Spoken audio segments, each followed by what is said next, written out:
Olá, muito bem. Olha aí, ó. Paulo e Karen hoje, depois de uma série de entrevistas, estamos nós aqui de novo. Como é que vocês estão? Bem-vindos. Tudo bem, tudo bom. Bom estar aqui com vocês outra vez, né? Depois de um longo inverno. Isso é bom estar aqui com vocês. Muita coisa, né? Quanto trabalho, meu Deus. Mas isso é bom, isso é bom. É vida, é vida. É. Igualmente, né? Muito bom estar de volta para mais um episódio, né? E vamos lá. E o Paulo aí, né? Sobrevivendo ao internato, né, Paulo? Nova fase Ah, aí. sim, né? Tomando porrada, mas Mas Ó, legal. Paulo, é.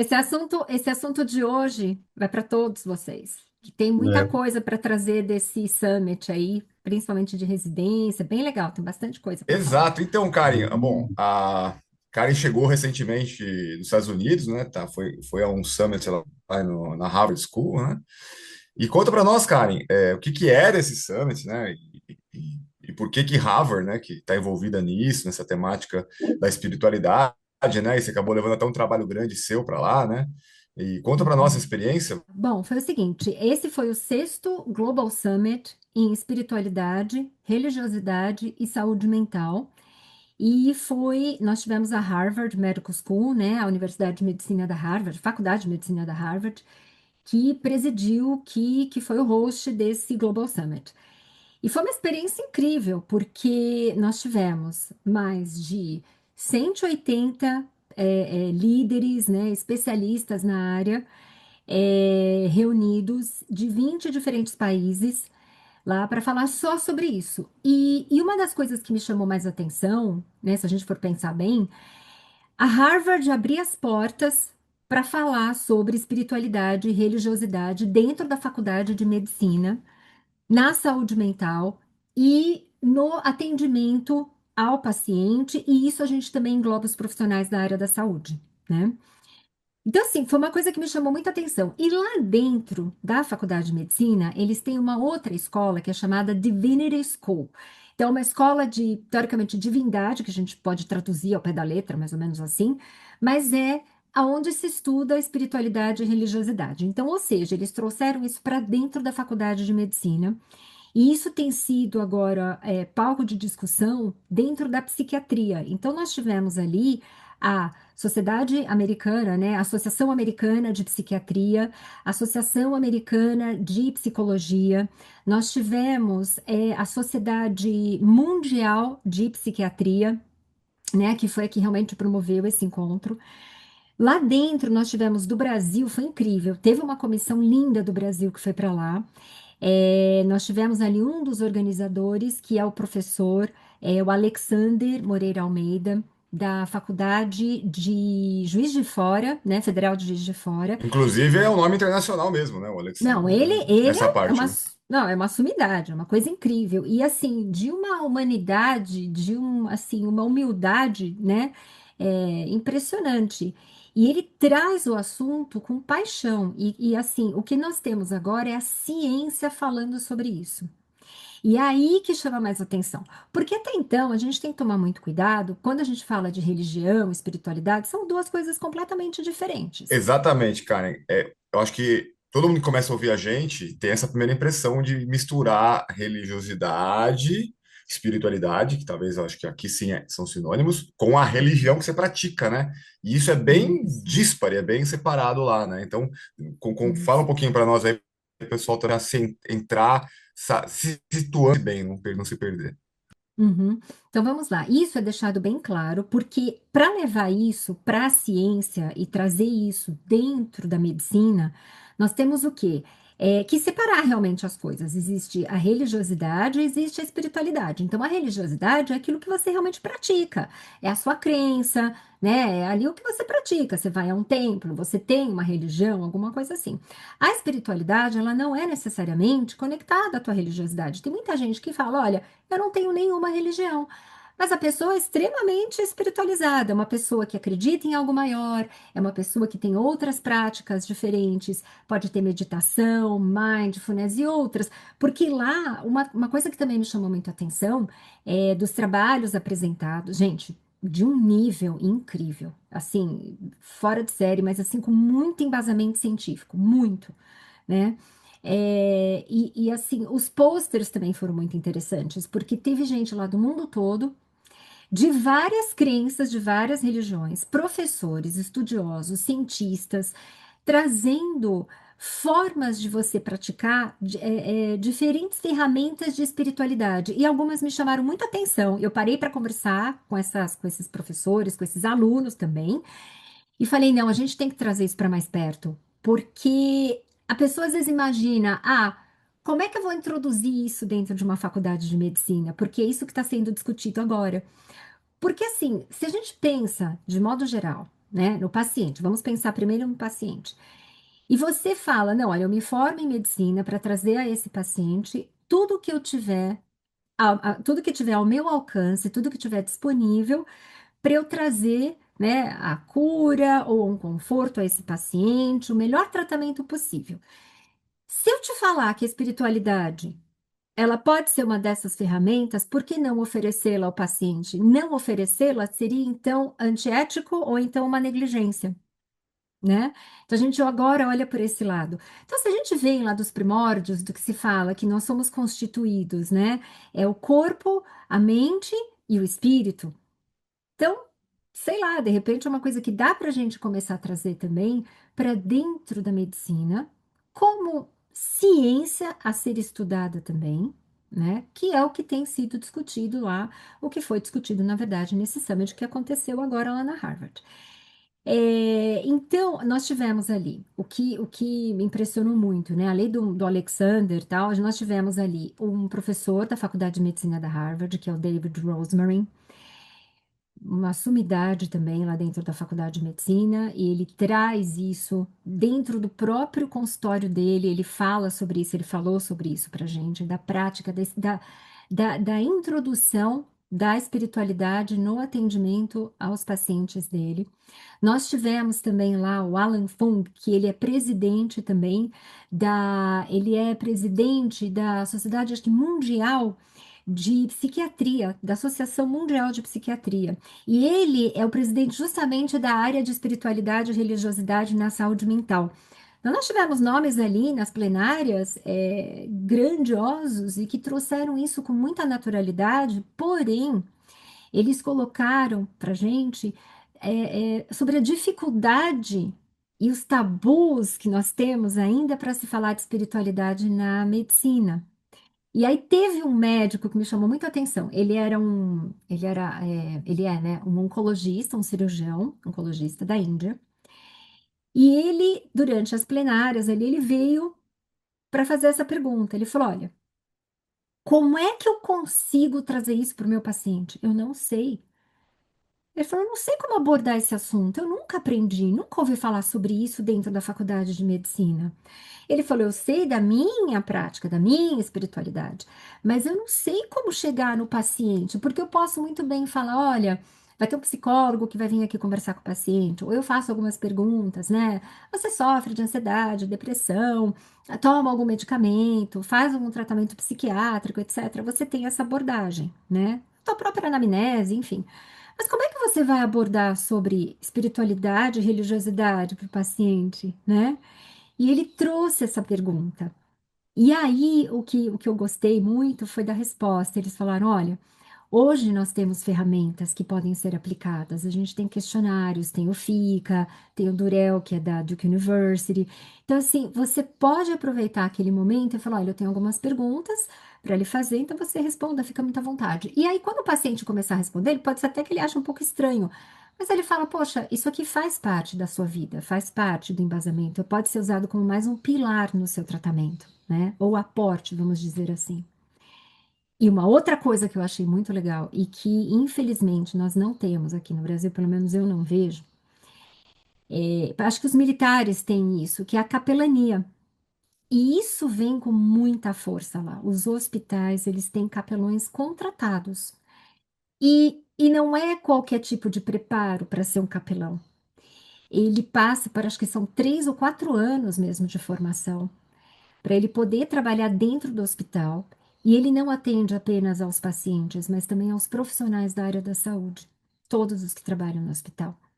E eles trabalham com embasamento mesmo, tem uma força muito grande isso lá. Eles estão introduzindo isso cada vez mais, e isso nos falta. Pelo que falaram lá no Brasil, parece que existem alguns cursos para que você possa ser capelão, mas são coisas muito superficiais, e me parece que são poucos meses de preparo, e a gente também tem que tomar o cuidado para não se ter religião envolvida. Porque às vezes a pessoa se denomina, eu sou capelão, mas aí eu entro lá no hospital, né? O que seria um viés ter um voluntário trabalhando nisso, porque aí você pode ter o risco de alguém entrar lá e tentar impor a sua religião, fazer uma pregação ao invés de ser um capelão que está lá para dar um apoio espiritual, escutar esse paciente, né? De uma forma acolhedora. E ele vai lá para pregar, vai lá para impor a religião dele. Então, são coisas que têm que ser muito bem vistas aqui. Nós temos que, na verdade, rever isso e trazer isso também é, como mais uma ferramenta, né? Dentro do atendimento, dentro do serviço de saúde no geral, não vou dizer só na saúde mental, né? Karen, bom, sensacional essa sua descrição e o apontamento de que talvez falte realmente essa incorporação melhor. E aí foi engraçado porque tudo isso que nós estamos ouvindo dentro de um celeiro tecnicista da medicina que nasceu ali em Harvard, né? Que antigamente a medicina era a tal do xamã, né? Cada um Uhum, fazia a sua terapia de cura, o seu rito, até que chegou aí o iluminismo, com o conceito de essa progressão iluminista, tecnicista, da De todo sapiência, humano, né? né? E organizou isso em faculdades, universidades, e aí, consequentemente, a gente está lá dentro desse epítopo da ciência, que é Harvard, né? E ouvindo o chamamento de que, opa, há algo ainda a ser melhorado, completado, porque nós estamos cuidando do corpo e a alma é algo que está sendo mal visto. E aí eu lembro de uma frase aqui do, eu acho que atribuída a ele, ao Lewis, né, C.S. Lewis, né, que ele falava: você não tem uma alma, você é uma alma. Você tem um corpo. Então, passando para nós aqui a ideia de que a alma é perene, é algo que realmente o vital, é o principal. O que nós temos de transitório é o corpo. E é engraçado que a gente se propõe a estudar o corpo, as doenças, a fisiologia, e esquece de quem é o detentor desse corpo que merece a atenção e a organização, que seria a alma. Estamos falando aqui assim, dessa maneira, né? uhum, Então, dada essa importância aqui que acabamos de, como a Karen trouxe, esse delineamento, temos o Paulo que está na faculdade aqui, né? E está no internato. E já chegamos a gravar sobre o tema, até com a doutora Juliana, um tempo atrás, um episódio antigo. Mas, Paulo, Opa, naquela época a gente conversou hoje, nenhum travou. treinamento, não tem nenhum treinamento, nenhum programa disso, da espiritualidade, como abordar, como desenvolver a temática para vocês alunos, né? Não, até o momento não. Assim, a gente cheguei a comentar isso, se não me engano, justamente com a conversa com a doutora Juliana, mas no decorrer da faculdade, onde é que a gente presencia mais assim essa questão da espiritualidade? Mais na questão, no contexto mesmo de cuidados paliativos, né? Até o momento é praticamente a única parte assim que eu vi mesmo ser uma conduta ativa, né? Você vai lá, por exemplo, o hospital tem o padre que vai lá, o pessoal ir na capela, ter esse incentivo, né? Mas já para o paciente em vias, né, de processo ativo de morte. Uhum, Então, é uma conduta muito negligenciada, né? Ainda mais no contexto do SUS, assim, quando a gente cai para dentro do sistema, porque são muitos pacientes, é muito poucos recursos, poucos profissionais, então vira aquela correria e a gente acaba focando, né, como o doutor explicou, na nossa tendência aí para as doenças do corpo. O que que a gente pode para fazer para curar o corpo aqui e agora? Vamos fazer medicamento, vamos entrar, vamos invadir o paciente ou não? E aí essas outras questões acabam se passando batido. uhum. Lá, Paulo, até é bem legal você ter falado isso, trazido essa realidade do Brasil, né? Porque lá nós vimos o seguinte. que os próprios médicos pedem isso para eles. E isso passa de forma despercebida. E a gente acaba trazendo isso só para o paciente em vias, né, terminais, vamos dizer assim, né? E depende muito, claro. E o que a gente tem que pensar é que nós temos estudos, estudos sérios, estudos bons, com embasamento científico, enfim, é, que falam que ter algum tipo de espiritualidade, né, ajuda muito, né? Você tem reduções ali, você vê, isso é nítido, né? Em ideação suicida, você tem também menores índices de ansiedade, de depressão, em alguns casos, né? A resiliência é diferente. Isso foi o trabalho que eu trouxe, eu vou falar sobre isso com vocês também. Então, temos já estudos que falam sobre isso, né? E aí você fala, lá teve um caso que me chamou muita atenção. A gente teve um testemunho, na verdade, de uma médica formada pela Harvard. Uma graça, ela veio para contar a história dela. Então ela falou, olha, que ela é de uma família asiática. Então ela veio ainda criança para os Estados Unidos, né? Então uma família que enfrentou todas as questões de imigração, enfim. E no fim ela conseguiu entrar na faculdade de medicina lá da Harvard, né? E ela se formou lá, enfim. Quando ela foi para a residência, ela quis ser intensivista, né? Então ela foi trabalhar dentro da unidade de terapia intensiva lá dos hospitais ali da região, e justamente calhou de ser época da pandemia. Então você imagina, nova ali residência, pegando aquela avalanche vindo, sem informação, gente morrendo, aquela coisa, aquele estresse, dormindo pouco. Ela falou, olha, que foi uma fase tão tensa, mas tão tensa, que ela se sentia como inútil quase. Porque ela falava assim, por mais que eu fizesse ali, eu não estava conseguindo resolver nada, eu não estava curando, não estava. Ela falou, eu não estava conseguindo ver isso. Eu estava vendo ali aquele hospital lotado, uma carga de trabalho infinita, a gente sem informação, tentando fazer o que era possível, né? E sem ver grandes resultados ali, né? Assim, longe da família, não tendo nenhum apoio, porque você não podia também estar com a família naquela época por questões de segurança, né? E aí, para ajudar, ela ainda sofre um abuso sexual dentro do hospital mesmo, por um dos colegas. E ela leva isso para o chefe dela, que na época disse: Olha, nesse momento eu não posso fazer nada, a gente não tem provas, não tem evidências, não tem isso, não tem aquilo. E ela brigava para mudar os horários de trabalho dela para não calhar de encontrar com esse fulano lá dentro, né? E aí ela teve uma crise de burnout e ela percebeu que estava indo pro buraco a hora que ela começou a falar para amiga dela, para uma colega: Eu quero dormir, não quero acordar mais. Eu não quero acordar amanhã, não quero, acabou.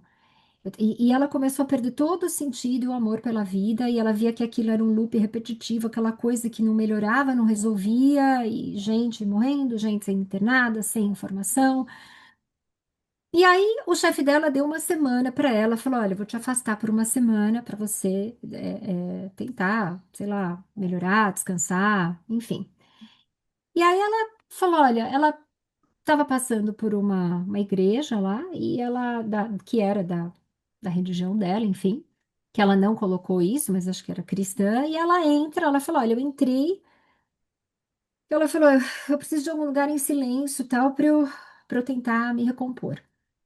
E aí, quando ela conseguiu entrar lá, tal, ela conseguiu conversar com alguém lá da igreja, e ela ficou sabendo que existia um grupo que se reunia uma vez por semana só de profissionais da área da saúde. É uma grande, teoricamente, coincidência ali, vamos chamar assim, né? E ela falou que mesmo com aquele turbilhão de coisas acontecendo, ela dava um jeito de ir, que ela queria pelo menos estar lá. E nesse meio tempo ela ainda tentou 3 terapeutas, que ela foi em busca disso, né? De terapia, enfim. E ela não conseguia se integrar com nenhum deles, ela não conseguia se enxergar ali sendo acolhida por nenhum deles como ela precisava. E aquilo não estava dando certo. E o desespero dela foi aumentando, a angústia dela foi aumentando, mas que quando ela começou a frequentar esse grupo, ela não se sentiu sozinha, porque ela viu que ela não era a única passando por aquilo. e que ali tinha um grupo se reunindo e que orava junto, um orava pelo outro, né? E que eles ali juntos tinham uma energia muito grande, tinha alguma coisa muito, muito boa acontecendo ali, que ela saía de lá não se sentindo sozinha. E que naquele momento, depois, ela descobriu, né, que ela falou, olha, que foi ali que ela conseguiu ser salva, porque ela estava prestes a pensar no pior, que era tirar a própria vida dela. E até hoje ela falou que ela frequenta esse grupo, que ela faz parte, que ela acha que isso é muito importante. Ela acabou encontrando uma terapeuta com quem ela acabou se entendendo, se sentiu acolhida e tudo mais, ela segue fazendo terapia, né? Mas você vê que as coisas tiveram que se integrar, elas tiveram que trabalhar em conjunto, elas tiveram que trabalhar juntas, que só a terapia não ia dar conta. E uma coisa que eu falei lá, quando a gente estava num grupo de discussão ali, eu falei, olha, se a gente pensar bem, o médico não consegue estar com o paciente dele 24 horas por dia, 7 dias da semana.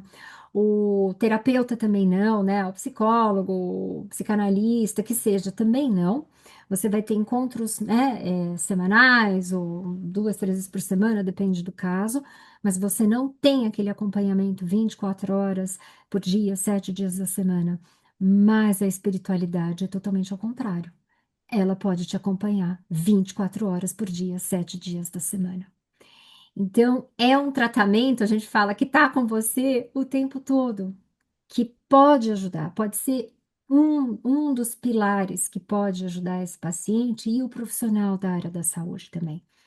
Mas a gente tem que trazer isso embasado em ciência. E é muito legal, porque os estudos estão acontecendo e nós já temos resultados muito bons. Então, uma das coisas Karen, que eu olho. Oi, fala, antes, fala. antes de avançar aqui para falar dos Claro, claro. estudos tal, fazer um arremate aqui, até porque o Paulo estava comentando que, poxa, só tenho esse contato numa situação de terminalidade, né, dentro da faculdade. É claro que quando a gente está tocando a ficha lá na porta da cirurgia, da clínica médica, da pediatria, Uhum. o objetivo maior é a doença, não tem jeito, né? O paciente não vai procurar o hospital por outra situação. Acho que o que tem que destacar aqui é que a gente não vai abrir mão de. Tem até aqueles memes da homeopatia, né? O paciente chega lá com um tiro no abdômen, o cara quer dosar lá o negócio homeopático e tal. Quer dizer, é um entendimento de entrega de saúde que não se aplica para uma emergência, né? Então, acho que Sim, é aí sim. que está a É piada. o E lógico, é, né?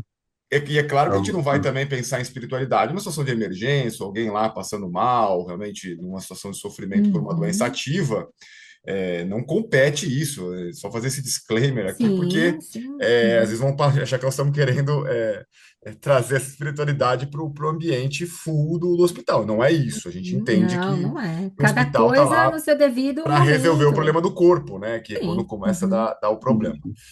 Claro que existe o hospital da mente também, que seriam as portas da psiquiatria, mas aí é muita parte, é muito específico, não vamos nem misturar.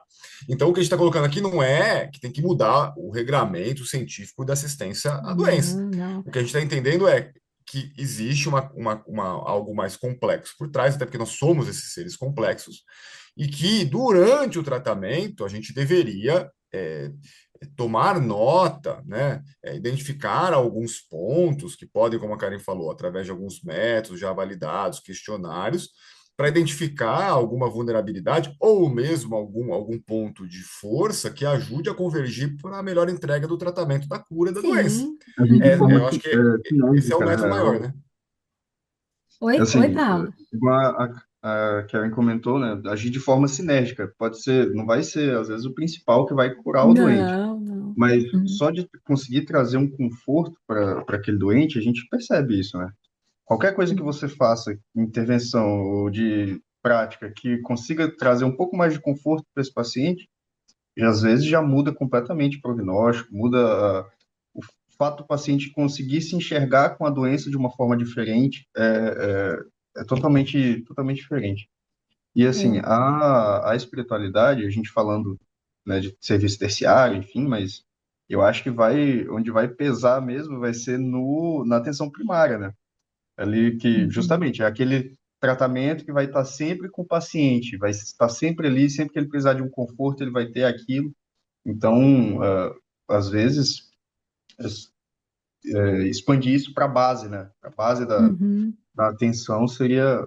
Seria mais interessante. E não só É, expandir para a base, mas o que eu coloco, desculpa, Karen, é a gente imagina, entender que isso faz parte do ser humano. Em algum sim. momento ele está lá no nosso fichário do paciente. O que eu quero dizer, a gente não esquecer que ele é um ponto a ser visto. Numa Uhum. emergência, não é um, tá de longe, vai ser de longe de ser prioritário, ou seja, é esquecido. Mas em vários momentos, ou seja, depois do pós-operatório da emergência, na enfermaria, a pessoa lidando com uma sequela, ele volta a entrar. Então, assim como tem uma anamnese completa que a gente não aplica 100% para todo mundo, dependendo de onde eu tô, a gente tem que saber que ela faz parte dessa anamnese completa e eu vou usá-la em determinados momentos. Talvez na porta do PS não, mas quando ele interna e eu começo a ter uma visita mais horizontal, Uhum. passa a valer. Como você bem lembrou, talvez fica melhor exemplificado, Paulo, na atenção primária, perfeitamente, né? Mas não quer dizer Uhum. que dentro de um hospital a gente não possa Sim, sim. lembrá-la de alguma maneira ou recrutá-la de alguma maneira. Até porque a Karen deve trazer alguns dados para nós aqui. O paciente Uhum. melhora a imunidade, cicatriza Sim, mais rápido, melhora sim, o ânimo, assim, tudo. Quando a gente começa a entrar nesse tipo de seara, desse tipo de item do paciente, vamos dizer assim, e ser amplificado e melhorado, você começa a ter resultados melhores até na própria dinâmica de uma infecção, né? E sim. outra coisa que o Paulo trouxe, e a Karen também, que tem que lembrar, que quem assiste, quem ajuda, também é um ser humano e logo sofre também. E quando a gente está colocando uma situação de guerra, como a Karen lembrou, essa colega médica lá da Harvard, que sofreu burnout durante uma situação de guerra, né, da pandemia, mas às vezes eu brinco aqui com o Paulo, né? Eu até dei uma aula a medicina de guerra, né? Que está aqui no norte, a carência de material, carência humana, de RH, a estrutura desafiadora. Então, realmente, o pessoal vive num ambiente de guerra aqui, né? E isso traz estresse emocional para as pessoas também. Uhum. E também não tem nenhum suporte, né, do serviço, ninguém está preocupado com a equipe que assiste. E lembrar que nós somos humanos, né, e que a gente também precisa de algum apoio, em alguma maneira, alguns mais profundos, outros mais leves. E o que a Karen trouxe aqui, eu lembro do meu pai falava, tipo, ele falava brincando, mas traz o que a Karen colocou. Ele falou: Olha, eu nunca vi, brincando, né, gente, pelo amor de Deus, eu nunca vi um médico curar um cara viciado. Por exemplo, a gente pega aqui um grande mal do Brasil, que é do Brasil e do mundo, né? O álcool, né? Uhum. Pô, um cara Uhum. que é viciado no álcool, né? Um problema sério e grave, a gente sabe, é uma doença, né? Que envolve uma situação social, familiar, é uma coisa muito complexa. E aí meu pai brincava, falava, eu nunca vi um médico curar um alcoólatra, vamos chamar assim. Mas eu já vi vários alcoólatras serem curados na igreja, no culto, né? Por quê? Uhum. Lógico, é só nós estamos colocando aqui o que a Karen trouxe. Quando ele vai para um grupo que o acolhe e torce por ele, e ele sente que ele tem alguém zelando por ele, e ele pertence a esse grupo, é o que a Karen falou, é 24/7. Se ele falta um dia na missa ou no culto, o pessoal vai ligar, pô, você faltou, o que aconteceu, você falhou.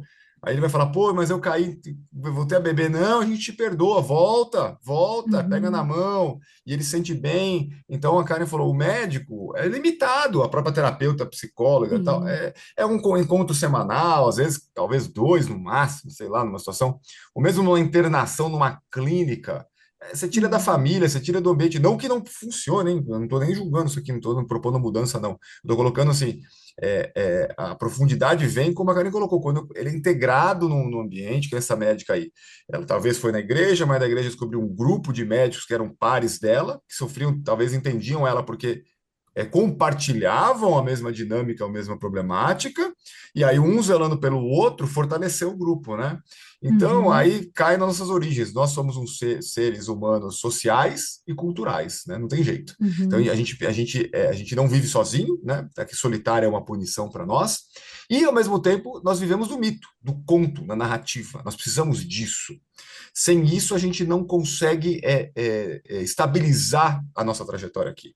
Então, quando a gente perde esse propósito, enxerga essa luz no fim do túnel, ou deixa de sentir essa trajetória, essa condução, gera uma agonia na gente.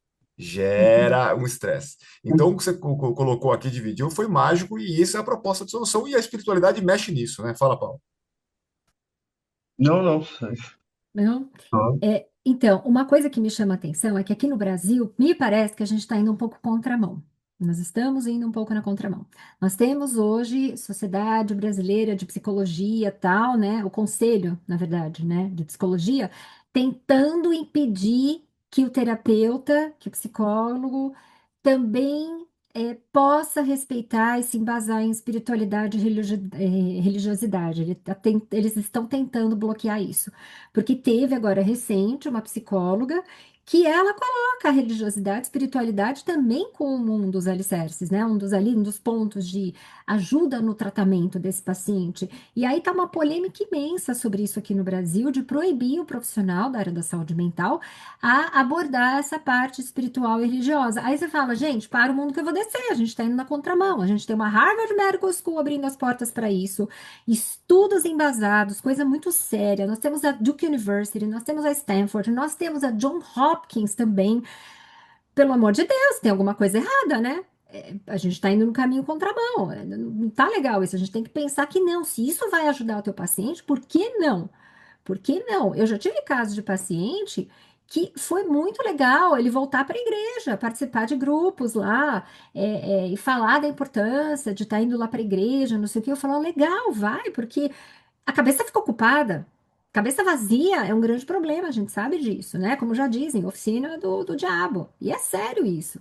Então, poxa vida, trabalho voluntário, enfim, tem várias coisas que te levam à prática dessa, sei lá, espiritualidade, etc., de uma forma que vai te fazer bem. É um tratamento, a gente pode colocar hoje como um tratamento.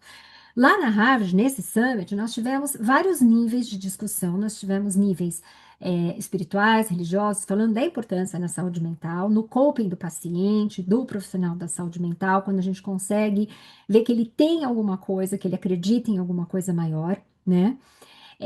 E outras pesquisas. Opa, Milka se manifestando. Às vezes ela acha que ele é um pastor alemão.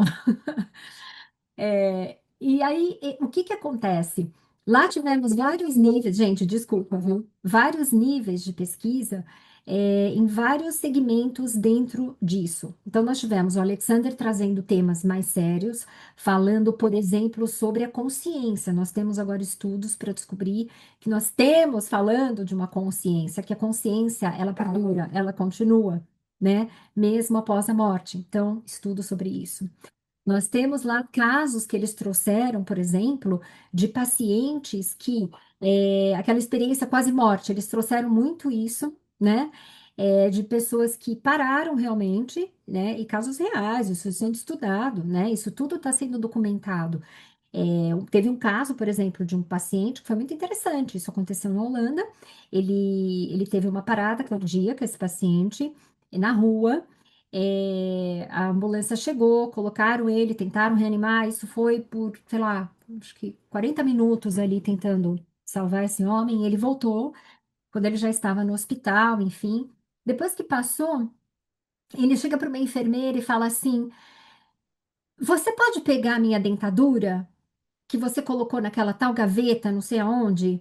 Aí ela olhou para ele e fez, como assim?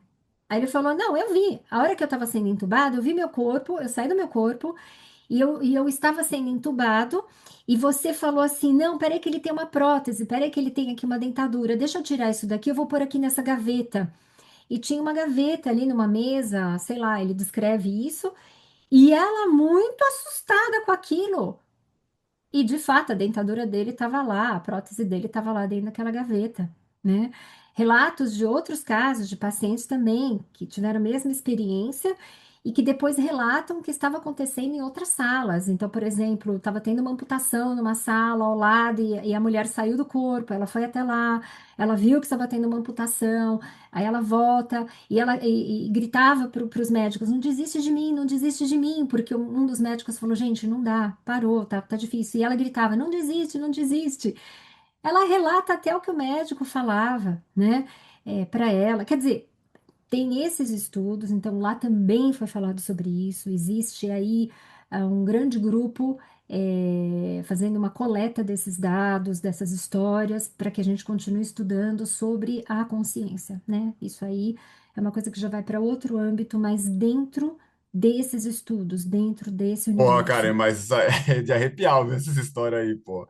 Porque Não, incrível, gente. é, Tem é, casos ali. deixa eu, assim, claro que a gente não vai mudar o mote aqui da reunião, mas eu tenho alguns colegas aí que têm uma certa mediunidade, vamos dizer assim, né? Que também Uhum. Também está são, sendo estudado, viu, são pela Harvard. fênomenos, são Está fenômenos que sendo estão estudado lá. pela E é o que você Harvard, falou, você sim. acabou de relatar um negócio aqui que rompe um pouquinho a racionalidade física esperada do ambiente corporal. E aí gera É. realmente uma dúvida, e como cientista a gente tem que, não é porque eu não consigo explicar, não é porque eu não consigo racionalizar que o fenômeno não existe, né? Então Uhum. compete, como você falou, compete coletar dados, compete investigar, Sim. para a gente tentar de fato entender. Porque assim, eu sempre falo para meus alunos, né, assim, quantas coisas não passam em volta de nós que nós não temos o sensor necessário para identificá-las. Por exemplo, o exemplo mais facinho da gente brincar, as ondas de rádio. Ou seja, eu não É. consigo sintonizar as ondas de rádio que estão passando por mim e ouvir uma rádio ou ouvir uma música, né? Mas eu tenho um Gente, aparelhinho lá com... isso Exatamente. aqui, Não, mas vamos mais celular. simples. Eu tenho um aparelhinho lá com uma anteninha e aí o cara começa a falar, né? Começa a Sim. contar história, toca uma música, né? E eu não Uhum. consigo sintonizar, tem que ter aquela anteninha, aquele negócio. Então, assim, só para exemplificar que quantas informações passam por nós e a gente não consegue senti-las porque não temos o tradutor, o sensor, o aparelho decodificador, né? Assumindo isso, que estão lá, estão acontecendo, e a gente tem várias provas disso, cai uma situação como essa. Será que quando a pessoa está morrendo, uma energia, uma onda, uma vibração sai e a gente não consegue identificá-la por falta de sensor? É uma pergunta, gente. É uma pergunta. Que Uhum. aí entra credo, entra religião, então a coisa começa a misturar. Então temos que Opa, separar, gente, né? desculpa. Temos que separar. É. E Uhum. aí, com isso, tem uns relatos de uns colegas que têm uma mediunidade que eu também fico arrepiado, né? De coisas Uhum. como essa, né? De ver, né? Ou mesmo de sentir, ou de ter contato com a pessoa e você fica abismado, porque você sabe que é um colega, que é um cara reservado, que não conta, né? E vai lá e te confessa isso aí. Você fala, porra, ele não está vendendo isso, ele não está querendo divulgação, ele não quer ibope, ele não põe no Instagram, é uma coisa reservada e tem, né?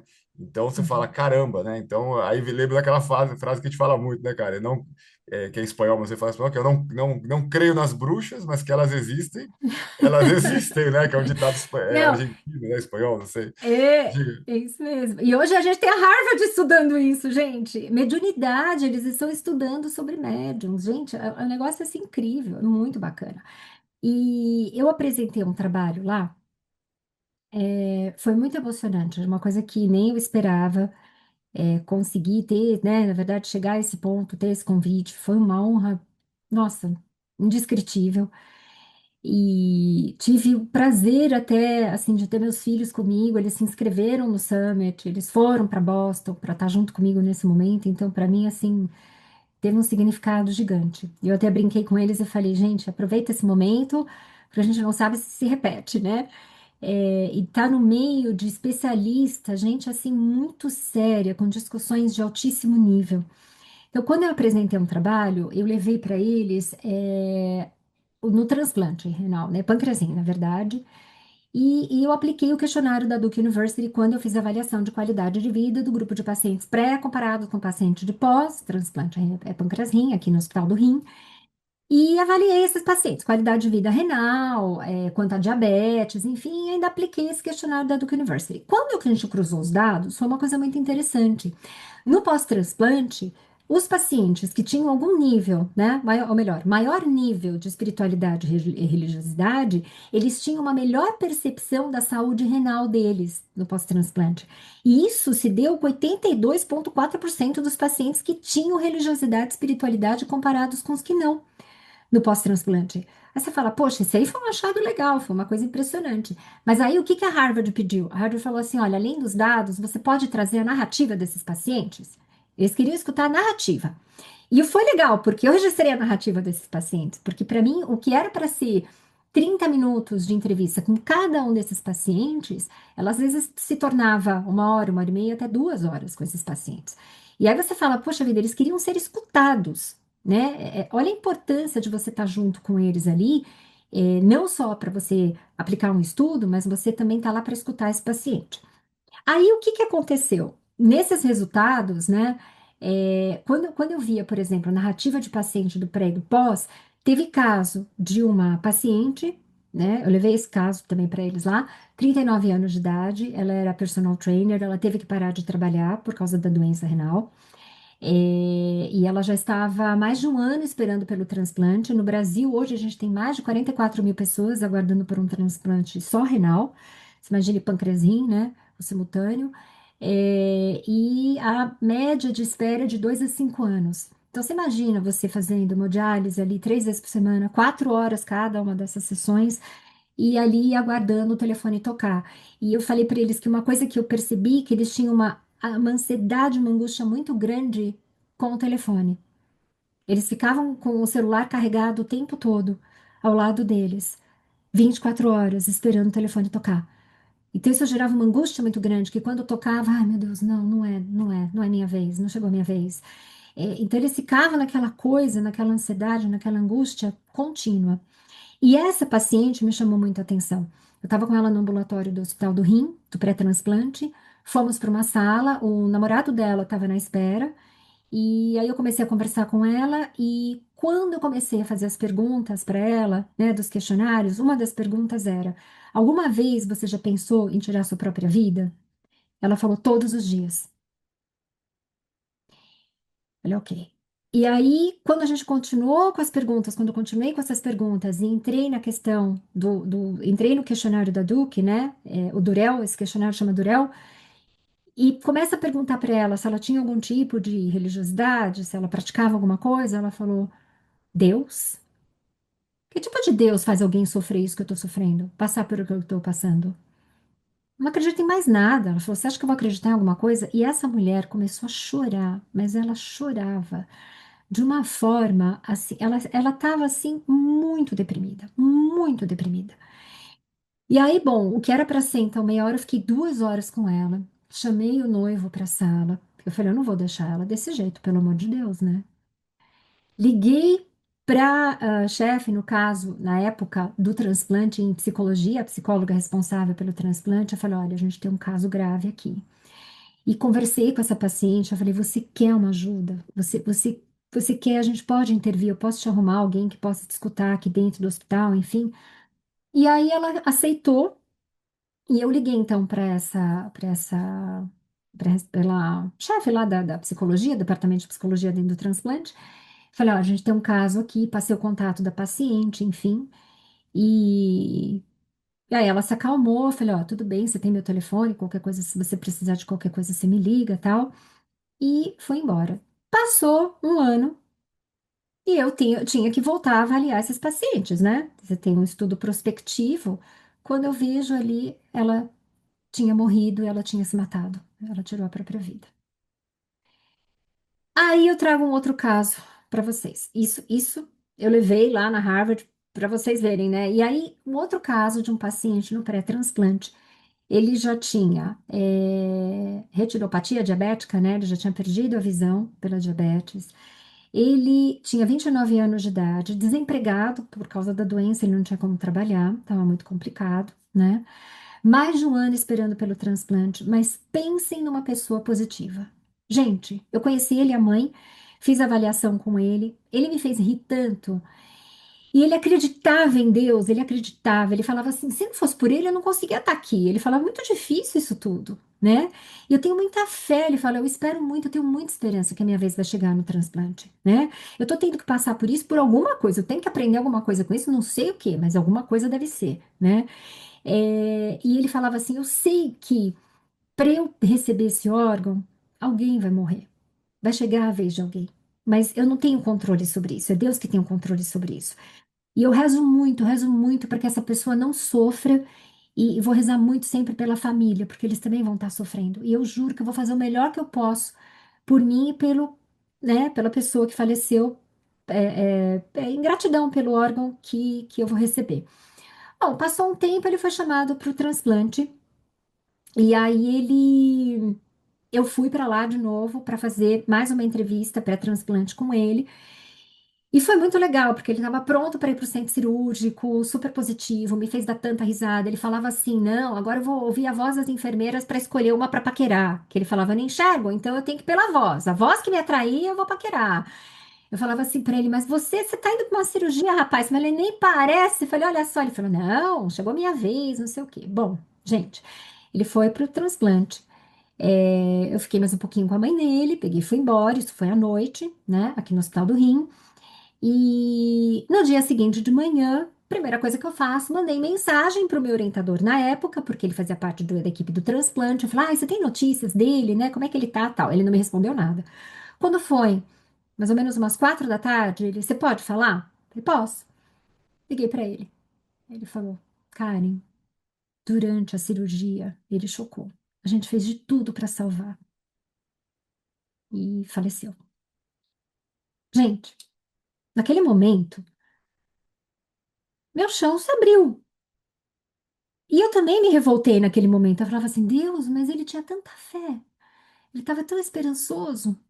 E essa mãe, né? E aí, do jeito que eu tô contando para vocês, eu coloquei lá na Harvard, né? Eu apresentei lá. Olha aí, eu falei, poxa vida. Eu falei, quando eu apresentei para os meus filhos os meus slides e apresentação, que eles queriam saber, né, o que que eu ia falar na Harvard e tal, meu filho fez uma pergunta que me fez pensar muito bem. Ele falou assim: Mãe, como você acha que foi para as famílias, né? Elas conseguirem lidar com essas mortes? Como é que foi o coping dessas famílias, mãe? O que que você acha? E aí eu falei, filho, eu não tenho a resposta exata para isso, mas eu acredito que foi muito diferente. Porque talvez aquela família em que tinha uma pessoa que não acreditava em nada, revoltada, triste, angustiada, que não tinha nada ali para se apegar e que tirou a própria vida, deve ser muito diferente do coping de uma mãe que tinha um filho ali que segurou firme na mão de Deus, que naquele momento ele acreditou e talvez aquela família ensinou isso para ele, não sei. Talvez, filho, eu falei, eu não tenho essa resposta, mas eu acredito que tenha sido muito diferente. E no pós-transplante, gente, no grupo do pós, teve uma coisa incrível também.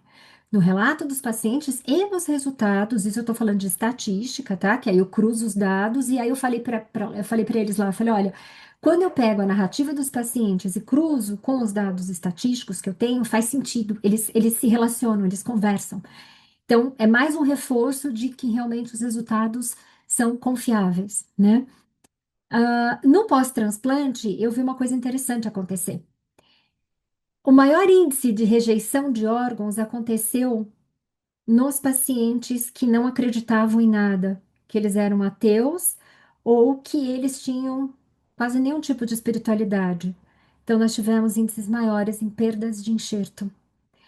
E esses pacientes, quando eu conversava com eles, eles diziam assim, a maioria deles, hein? Falava assim: eu não entendo por que que eu fui receber esse órgão. Te juro, eu não, eu não consigo entender. Quem sou eu? Eu não mereço isso. Tem uma família sofrendo, uma pessoa morreu, eu tô com o órgão de alguém que morreu, sabe? Quem sou eu? Eu não mereço isso. E aí eles tinham um problema muito sério quando tinham qualquer tipo de complicação, eles eram contra a imunossupressão, né, o tratamento, eles eram muito negativos, pessimistas. E aí você vê que a maioria deles ali, né, nesse grupo, perdia o enxerto. Isso é dado estatístico. Por outro lado, quando você tinha o paciente que acreditava em alguma coisa, eles eram muito positivos e falavam assim: Nossa, eu agradeço muito. Eu sei que tem uma família sofrendo. Eu sei que tem uma mãe, um pai, um filho, uma esposa, um marido que está sofrendo muito, mas eu rezo muito por essa pessoa, eu oro muito por essa família, pela pessoa, pela generosidade desse doador e da família, e eu vou fazer de tudo por esse órgão, é uma segunda chance. Essa pessoa me deu uma segunda chance de vida, eu nasci outra vez. Eles eram muito gratos aos médicos, eles cooperavam com o tratamento, mesmo quando alguma coisa não ia muito bem. Então, você tem um coping muito diferente, né? E isso foi observado, foi o que eles me trouxeram, né? E eu acho que isso tudo, a gente estudando e a gente trazendo esses dados com a estatística, com narrativa, a gente consegue ver que nós temos aí mais uma ferramenta que pode ser oferecida dentro dos hospitais, dentro das clínicas, dentro de consultórios, né? Já vi caso de paciente falar, doutor, você acredita em Deus? E o médico falou, acredito. Então, o senhor reza comigo antes da cirurgia? Você já imaginou se esse médico chegar e falar assim? Pode acontecer, lógico, né? Não, não, não tenho, não acredito em nada. Gente, eu te juro, se eu fosse médica ali naquele momento e eu, mesmo que eu não acreditasse, eu ia falar que eu acredito e eu rezava junto com o paciente, entendeu? Então tem isso, gente. Então a ciência hoje está conversando com a espiritualidade e religiosidade. Então a gente tem que pensar nisso. Karen, parabéns, assim, porque quando você fala do seu. Imagina. Foi doutorado ou foi mestrado? Essa sua. Esse foi do mestrado. Foi E aí, mestrado. na verdade, não foi nem meu trabalho de mestrado. Esse foi um braço do meu trabalho do Né? mestrado, que aí eu tirei os dados. E aí, Uhum. quando você relata um pouquinho, porque quando a gente olha a estatística é desumana, né? A estatística é nem pessoal. Agora, a Ela coleta é dos fria, dados, né? ela é fria, mas tem que ser mesmo. É Tem assim que que ser, funciona. tem que É. ser, tem que ser Agora, imparcial, né? exatamente. Agora, quando a gente vai atrás do que gerou esse dado e começa a entender a pessoa ou a história por trás, não tem como não se sensibilizar. E parabéns aí pela sua coleta, seu trabalho, essas entrevistas. Com certeza engrandeceu você e você ajudou muita gente. Mas ouvindo tudo isso, claro, como espectador aqui, me traz de novo aquela reflexão. Tem uma história que eu vou contar de novo para vocês aqui. O Paulo conhece, a gente já falou muito dessa. Porque assim, a mente é muito complexa, né? Então você vê. Você tem alguém com a mesma problemática, lógico que nunca é igual, mas assim, enfim, você tendo uma doença, né? E a pessoa pode olhar com positividade ou negatividade, e a gente sabe no final, como você bem levantou, Karen, que quem olha com positividade tem mais chance de dar certo, né? Mais chance, não quer dizer que vai dar certo, mas realmente, como você falou, tanto a percepção na narrativa, quanto os dados, eles se reforçaram, ou seja, você percebeu na narrativa de quem é melhor, que compartilhou com você por ter uma positividade, e quando você jogou isso no número, na planilha, bateu, né? Teve uma convergência aí de dados. E a história, né, Paulo, aquela do Hiro Onoda, lembra aquele japonês da Segunda Guerra Mundial que ele foi, ele perdeu, os Estados Unidos abateu a frota dele lá, eles se abrigaram nas Filipinas, e aí ele mais dois soldados, ele era um tenente na época, ficaram embrenhados no mato, e aí a guerra acabou, e ele Ah, continuou sei. sabotando lá, e ele ficou no mato, Mas os dois soldados 30 morreram. anos. 30 anos, cara. O Paulo, você tem quantos anos? Tenho 22 agora. Ou seja, ele ficou. O Paulo nem viveu ainda o que o cara viveu no mato, sozinho. Não tinha colchão, não tinha fogão, não tinha nada. O cara vivia da caça, dormia nas árvores, no chão, Sabotando. sabotando em nome do imperador para não se entregar. Só que a guerra tinha acabado, pô. E aí ninguém conseguia tirar ele. Toda vez que alguém falava em japonês para ele se entregar, que a guerra acabou, ele falava: Ah, estão me enganando. Não. Enfim, 30 anos depois ele se entregou. Assim, entregou. Ele aceitou, ouviu, mostraram para ele que tinha acabado mesmo. E o mundo mudou. E aí, veja, a motivação de alguém ficar vivo sozinho numa floresta, ao levá-lo para o Japão, ele chegou e viu o Japão mais ou menos americanizado. Uhum. E aquilo chocou ele, porque no fundo ele lutou contra aquilo. Era pelo imperador japonês, aquela coisa, né, do japonês de entrega, disciplina, de respeito ao imperador. E naquele momento ele entrou em depressão. Inclusive ele tentou se matar. Não conseguiu. E aí ele veio para o Brasil, inclusive ele morou no Brasil praticamente quase o resto da vida dele. No Mato Grosso do Sul, acho, alguns parentes tinham fazenda lá, ele ficou lá e foi lá que ele se curou, vamos dizer assim, mentalmente. Mas ele acabou tendo um problema cardíaco, morreu de velhice, mas morreu no Japão, chegou a retornar. Mas aí vem a pergunta: alguém que tem a motivação para encarar 30 anos de mato, 30 anos, gente, foram 3 anos, não, 30! E ao ser resgatado, vamos chamar assim, e levado para a sociedade, onde você vai ter conforto, vai ter, agora acabou, vamos relaxar, tá? O cara entra em depressão. Então, a mente é muito complexa e a Karen trouxe isso na figura de, puxa, eu não mereço esse órgão. Então, se a gente acha que é só transplantar, né? Então, a pessoa fala, puxa, mas alguém vai morrer para mim por causa disso, eu não mereço isso. Eu quero vida dessa pessoa, eu não quero. Então, a pessoa rejeita, às vezes, mentalmente falando, espiritualmente falando, aquele órgão. Outros podem encarar de outra maneira. Então, como a gente encara a vida, isso repercute na nossa saúde como um todo.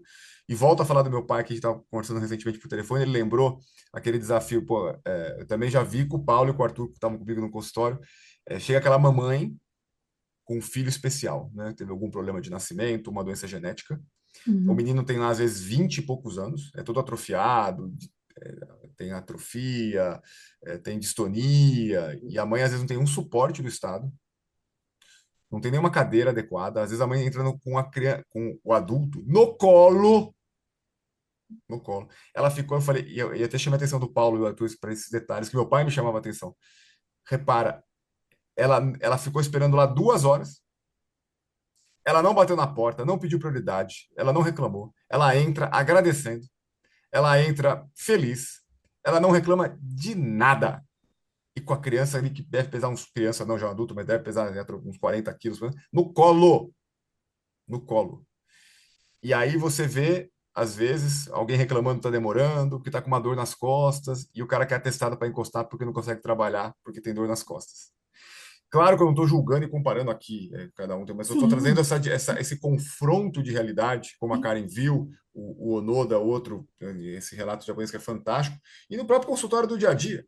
Então você vê Uhum. como tem esse, com a Karen falando do inglês do coping, né? Como que cada um enfrenta, como cada um lida, Perfeito. como cada um administra o peso de viver, as Uhum. dificuldades de viver, né? E uma ferramenta talvez importante é desenvolver a tal da espiritualidade, que pode sim se transformar numa religião, né, e ser o seu grupo, sua Sim. prática, ou não, né, ser uma pessoa mais da religiosidade mesmo, da Uhum. transcendência, desse entendimento de algo a mais, né, um propósito. E para findar aqui dado o horário, também não tem como não lembrar do Viktor Frankl, né? Que é o Ah, nossa. psiquiatra que fez um dos paradigmas aí na linha mental, que é a logoterapia. O Viktor Sim. Frankl era um judeu, porque ele é falecido já, que foi para o campo de concentração, perdeu 3 toda. campos de Não, concentração. e Ele passou perdeu por toda a 3. família, ele foi um Todo mundo, sobrevivente, a sim. mulher, os filhos, né? E ele diz assim que ele via dentro do campo, ou seja, quer maior skin in the game para alguém que traz uma teoria de alguém que foi lá e passou pela vivência e dali nasceu a teoria dele, de que a Uhum. logoterapia, de que a gente supera, meio que até meio Nietzsche, né? A gente encara qualquer como quando você sabe muito bem o porquê. O Então a porquê. Tem que fazer logoterapia sentido, né? a Sim, tem que logoterapia é fazer isso. sentido. Você não tem um propósito, a pessoa sucumbe a qualquer pouca dificuldade. Quando tem um propósito maior, a pessoa supera e até surpreende pelo grau de superação. Uhum. E aqui também, a Karen sabe que eu adoro, né? Não tem como não lembrar dos treinamentos de força especial. Sim. Você tem aí vários elementos aí americanos, Navy SEALs, o Green Berets, e no Brasil temos os comandos, GRUMEC, Comanche, enfim, todos o mesmo padrão ocidental, né? E no fundo, até o BOP, né? O BOP acho que o bem Pop emblemático por causa do também. filme, né? Que são Uhum. atividades de comando, né? De patrulhamento de alto risco. E o treinamento deles, a seleção, pode ver que eles não ficam vendo quem faz mais flexão, quem faz mais barra, quem que é mais duro. O treinamento praticamente ele é mental. Então eles põem aqueles camaradas no filme do Bop, do Tropa de Elite traz um pouco a gente lá, eles vão ferrando o cara mesmo, eles vão quebrando a fisiologia, deixa sem dormir, água gelada, sem comer, põe para comer no chão que nem cachorro, vai quebrando o cara, vai quebrando o nome dele, vai quebrando o simbolismo, vai quebrando de onde ele veio. Quem que aguenta? Só aguenta quem tem um propósito. Só aguenta quem tem aquele fundo emocional de que, pô, isso aqui é meu e eu não desisto. Posso morrer, mas eu vou aguentar o que eles propuserem, porque isso aqui sou eu. Uhum. Aquele que está indo lá por algum motivo mais comercial ou mais é, ou menos profundo, vamos dizer assim, acho que é mais fácil.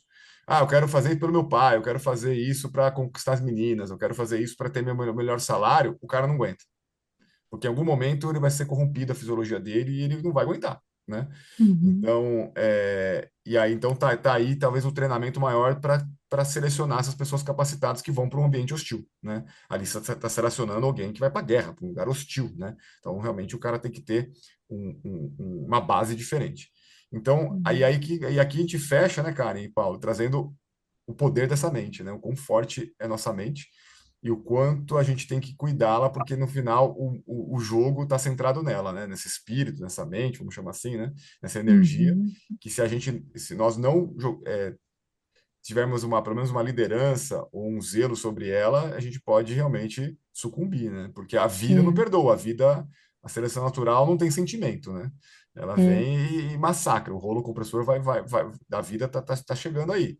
Então a gente tem que lidar com ele e ir se posicionando e se agrupando, porque a gente tende à entropia, né? A gente tende ao desgaste, à desordem. Então viver é essa eterna luta de organizar, de diminuir o uhum, caos, né? De dar progressão, e dar sentido é organizar. E isso é contra a ordem da vida, vamos dizer assim. A vida é desorganizar, não é isso?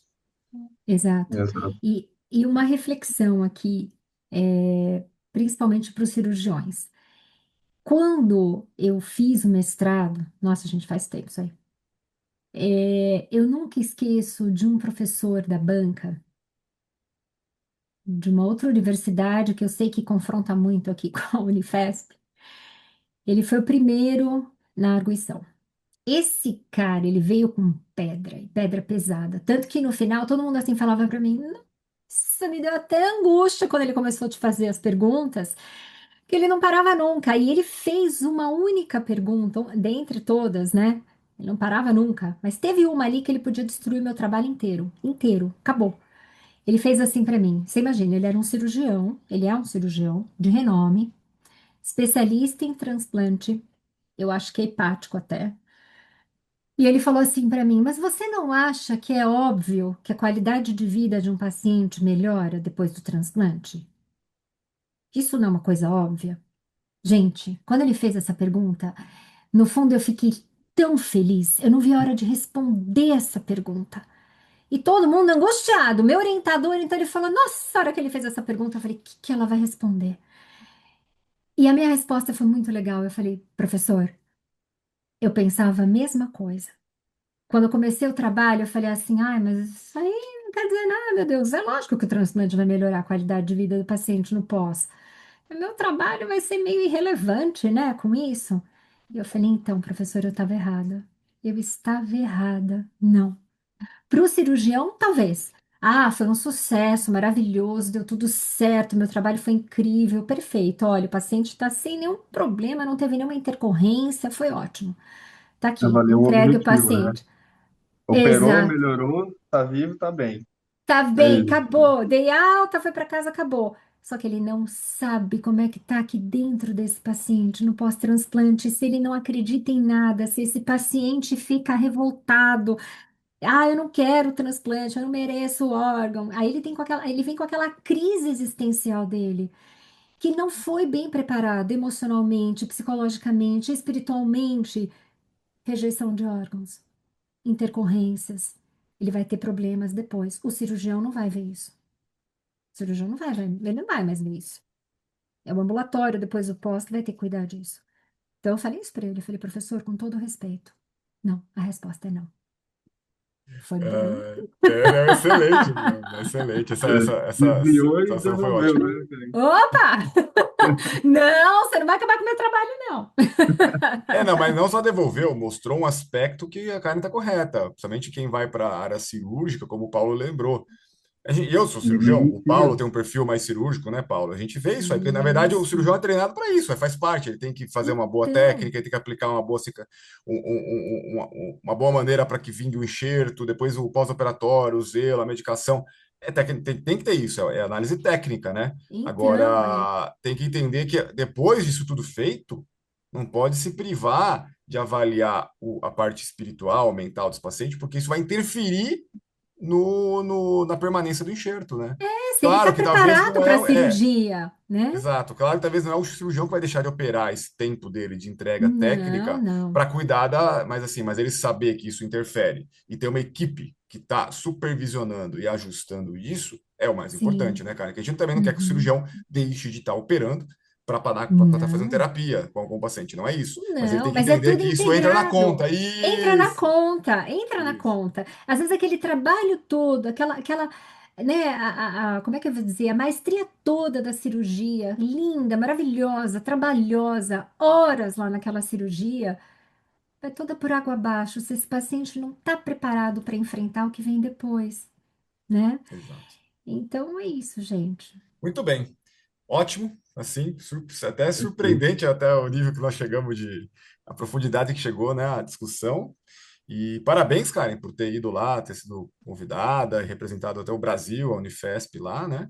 E acho Obrigada, que é um gente. motivo de orgulho para nós, brasileiros, né? E para sua família também, naturalmente, até porque a gente sabe o quanto você é dedicada. E que sirva de exemplo aí para o Paulo, para mim, para os meninos, né? De que é possível, né? De que É. trabalhar certinho, ter propósito, é bom, é válido, né? Apesar de ser trabalhoso e não ser tão reconhecido, mas aqui entre Uhum. nossos pares, nosso grupo aqui, tem que se ver essa mensagem de que sim, podemos, conseguimos. É, tem um custo, mas esse custo vale, né, Karen? Vale, vale a pena, gente. É estar sempre preparado e fazer o seu melhor. Sempre o seu melhor e com muito amor. Muito amor. Tanto que foi uma coisa legal, né? Eu me preparei para a apresentação, lógico, tive muito medo. O nível de discussão foi maravilhoso. Depois de perguntas, sugestões para outros trabalhos, de professores de outras universidades, assim, foi incrível. Mas tudo por quê? Porque tudo aquilo ali foi com muito amor, muita paixão. E essa apresentação eu dediquei aos pacientes, aos doadores, às famílias. Eu estava lá por eles, não estava lá por mim. Aconteceu, né? É isso. Muito bem, Uhum. beleza. Ficamos por aqui então, gente. Um abraço a todos. Obrigada, fiquem com Deus. Beijo. Valeu, pessoal.